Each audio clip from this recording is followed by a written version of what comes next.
The success of a company, whether a large multinational corporation or a startup, depends on its strategy.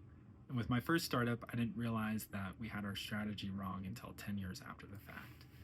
So initially, we set out to solve or to scale the Two Sigma effect that tutoring had in classrooms. So 95% of the students that receive tutoring perform better than the average of students in a classroom setting. And we thought that we could use technology to scale this effect. And so we set out to build a platform, and we did, where it was an entire course where it had videos, it had chat or collaboration features, it had assessments, it had everything that you would need to manage and to do a course online. And we got to the end of the first semester of implementing it and found that there was no effect on student outcomes on grades. And we took a look at the data, and I was a little dejected.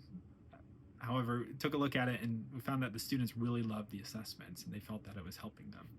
So we dug in deeper and realized that automated assessments was a way to scale at least a portion of this Two Sigma effect that tutoring has. And so we took the platform and we pared it down. We rigorously prioritized the assessment component of the platform. And from there, we realized that this was something that we could take to market. We started talking with some professors, and they agreed to use it in their classrooms. And so, in order to take this idea that we had and turn it into an actual business, our go-to-market strategy was going around knocking on the professors' doors, and then we also scraped a bunch of emails from the school's websites and would just blast out the emails to these professors.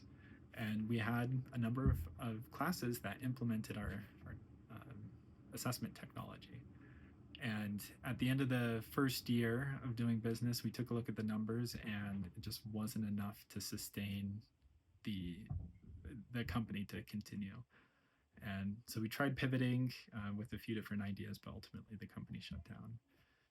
And in reflecting through that experience, from a strategic standpoint, there's the three elements of setting a vision and aligning everyone towards that vision. Like, what's the goal and what are we heading towards? And we did a really good job of that. And I think the second step of being able to prioritize what's most important to get to product market fit, we also did a good job of that, of pivoting within that first year to pare down the platform and focus just on assessments. But it was that third piece, that the day-to-day work and connecting the overall goal or mission of the company to how we were going to make that happen, where our go-to-market failed.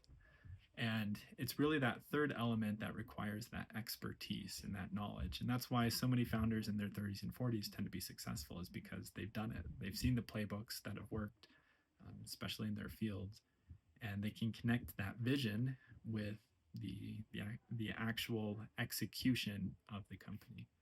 And so, as a new startup founder, figuring out the first part may take a day or a week with your co-founders or by yourself once you have the idea for the company.